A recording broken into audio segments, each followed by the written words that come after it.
तर मग आपण आलो कुठं भवनामध्ये. मस्तपैकी डेकोरेशन लाईटिंग वगैरे चालू झाली होती.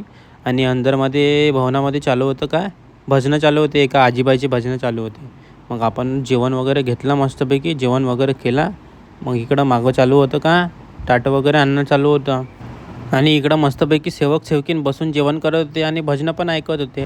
आणि इकडं हा मोठू याला विचारलं का करताय, तर हा का म्हणे ती फोटो काढता म्हणे, लस्सीवाल्या भाऊची फोटो काढता म्हणे. मग आपल्याला लागली डबल भूक.